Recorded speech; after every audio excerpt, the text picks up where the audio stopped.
एक बार की बात है। एक गांव में एक आदमी रहता था। वो आदमी बहुत ही ज्यादा आलसी था। कोई काम नहीं करता था। वह एकदम निठल्ला और नकारा था। वह बस हमेशा ऐसे मौके की खोज में रहता था कि कहीं से खाना मिल जाए। तो एक दिन जब वो आदमी खाने की तलाश में भटक रहा था, तभी उसे एक फ्रूट का बगीचा दिखता है।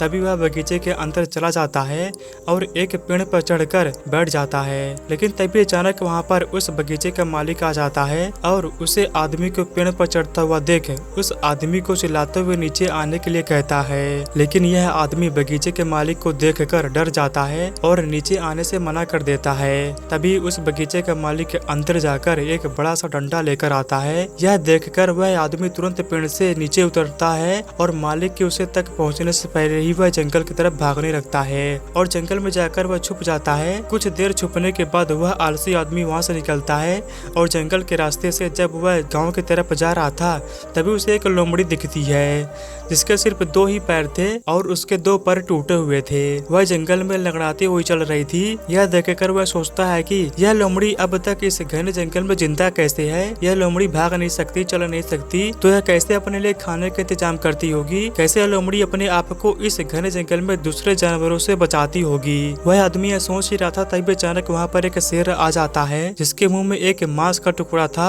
वह शेर उसे अपाहिज लोमड़ी की तरफ बढ़ रहा था। शेर को देखकर दूसरे सारे जानवर वहाँ से भाग जाते हैं और वहाँ पर सिर्फ लोमड़ी रह जाती है और वह आदमी अपनी जान बचाने के लिए एक पेड़ पर चढ़ जाता है। और फिर जो होता है उसे देखकर वह आदमी हैरान रह जाता है। वह शेर वह मांस उस लोमड़ी के सामने छोड़कर चला जाता है। ऊपर वाले का प्लान देखकर वह मन ही मन खुश हो जाता है और तभी वो सोचता है कि ईश्वर के पास सबके लिए कोई न कोई प्लान होता है और अगर ईश्वर के पास लोमड़ी के लिए प्लान है तो जरूर मेरे लिए भी उसके पास कोई न कोई प्लान जरूर होगा। और तभी वह आलसी आदमी रोड के साइड में एक बड़ा सा पेड़ देखकर उसके नीचे बैठ जाता है, यह सोचकर कि मेरे लिए भी कोई न कोई खाना लेकर जरूर आएगा। वह आदमी 2 दिन तक उस जगह पर बैठकर इंतजार करता रहता है, लेकिन कोई भी उसके लिए खाना लेकर नहीं आता।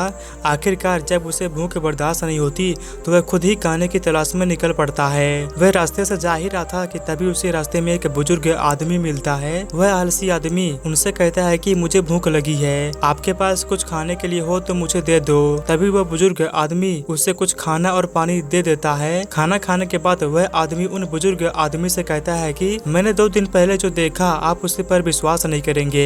ईश्वर के पास मेरे लिए कोई न कोई प्लान जरूर होगा, लेकिन ईश्वर उस लोमड़ी पर अपनी दया दिखाई और मुझ पर नहीं। मेरे लिए कोई भी खाना लेकर नहीं आया। तभी उस बुजुर्ग आदमी ने मुस्कुराते हुए कहा कि यह सच है कि ईश्वर के पास सभी के लिए कोई न कोई प्लान जरूर होता है और तुम्हारे लिए भी है, लेकिन तुमने उसे गलत तरीके से समझ लिया। वह तुम्हें लोमड़ी नहीं बल्कि वो तुम्हें शेर की तरह बनाना चाहता है। दोस्तों, इस कहानी से हमें यह सीख मिलती है कि अगर हमारी लाइफ को ध्यान से देखें तो यह पता चलेगा कि जिंदगी सबक से भरी पड़ी है और हर एक मोमेंट का एक डीप मीनिंग होता है। और सोचो कि वह लोमड़ी सिर्फ बैठी हुई है, वह सिर्फ इंतजार कर रही है कि कब उसके साथ अच्छी चीज होगी, लेकिन वह आदमी यह भूल गया था कि वह लोमड़ी मजबूर थी। लेकिन हम उस लोमड़ी की तरह मजबूर और लाचार नहीं हैं। ऊपर वाले ने हमें एबिलिटी दी है अपना काम करने की। बिल्कुल उस शेर की तरह हमारे पास भी खुद की स्ट्रेंथ और कैपेबिलिटी है हमारी सिचुएशन को बदलने की, लेकिन उसके लिए आपको एफर्ट्स लेने पड़ेंगे, एक्टिव बनना पड़ेगा, तभी आप उस शेर की तरह बन पाएंगे।